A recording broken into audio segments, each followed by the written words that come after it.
Welcome to the Occupational Safety Leadership Podcast, episode number 26. Today, what we're going to do is sit down and talk about an introduction to a safety needs assessment. If we think about episode 25, I very just shortly said, oh, just do a safety training needs assessment. And then I thought about it later. I just assumed everybody was kind of doing that stuff out there. Um, and so let's do a little backtracking first. You definitely just don't want to give people training for the sake of training when you haven't really sat down, really assessed the workplace, really figure out what their needs are first. So you can just blanketly give people training. That is a strategy. I don't like that strategy, but that doesn't mean that you just don't choose to use it. So let's sit down and kind of look at the steps of doing a safety training needs assessment. And I broke it down into three separate parts because I know that once I get talking, I can really start talking. That doesn't mean that you need to hear me talking. So three separate sessions on this. So this is going to be part one of three. Let's go ahead and get started. So before we really get started, let's kind of sit down and do a little definition of safety training needs assessment. And like all things, there has to be a reason why we're doing it.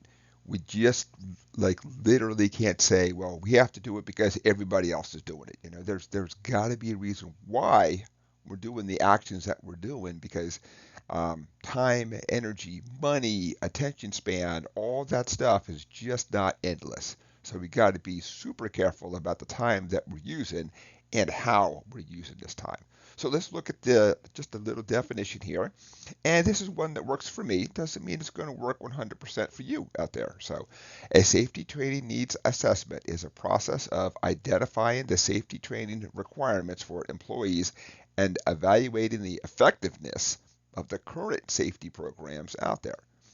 So we want to look at what we're currently doing as opposed to the end goal. So think about the baseline and then where that we want to go from the baseline and where that we want to end because you have to have a picture of what success looks like because if not, you're not really sure when to end. And it doesn't mean that you end. That just means that you got it really darn good and now you're going to focus on other things. But you come back and um, assess your plan, and then of course you adjust as necessary. And let's talk about the reason why that we're going to do this. So the biggest thing that we want to do is do it for the people. So if you think that you want to do it for you to look good and everything else, then don't do that then. So the people in the workplace can see when you're doing something for you. As safety professionals, I like to think we're all doing it for the people out there.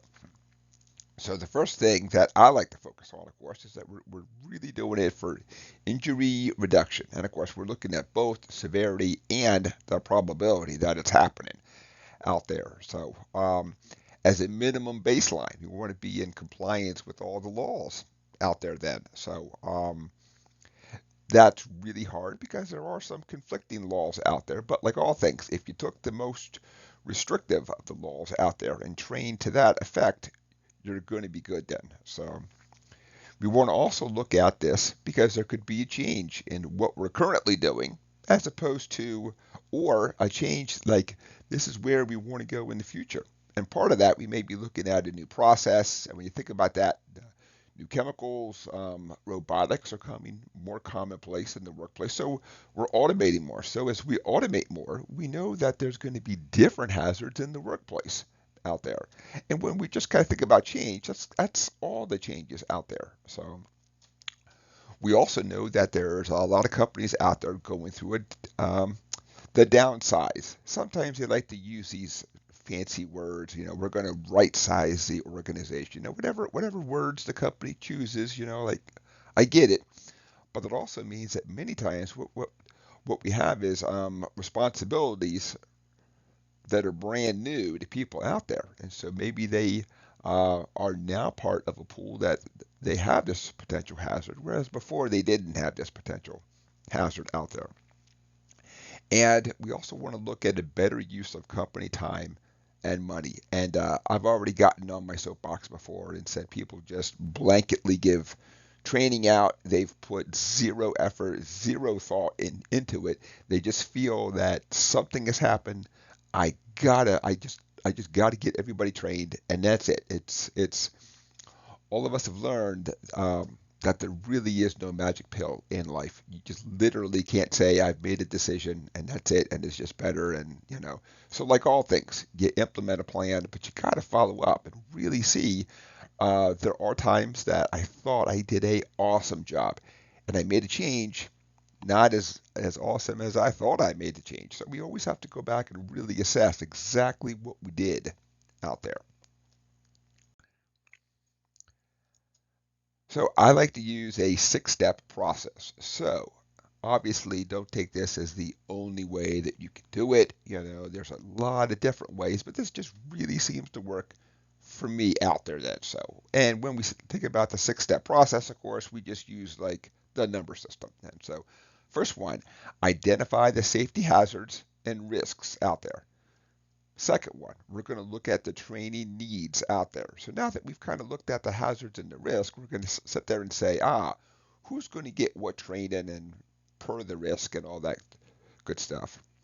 Three, determine the training objectives. There has to be a reason why that we're doing this. What is the objective?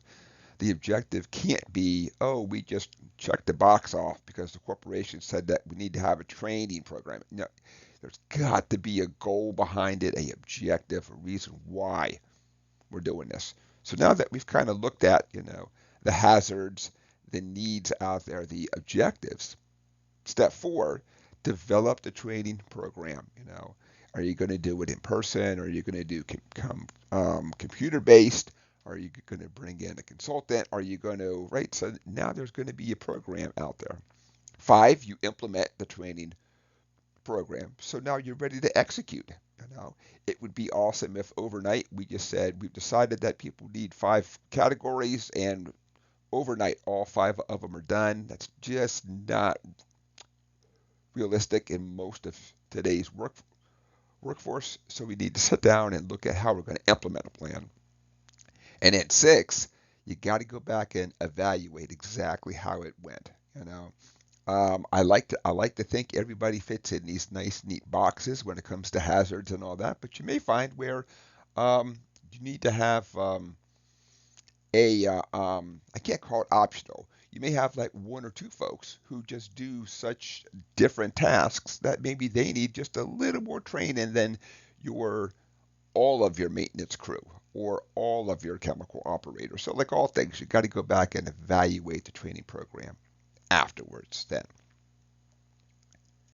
And that's it for part one of a three-part series. And on this one, we talked about the safety training needs assessment. So episode number 26, I'd like to thank everybody for joining me today. And part two and part three will really sit down and break down the six-step process. It would have been way too long and probably boring if I sat down and did all three in just a half an hour session. So thank you so much for joining me. My name is Dr. David Ayers. Have a safe day.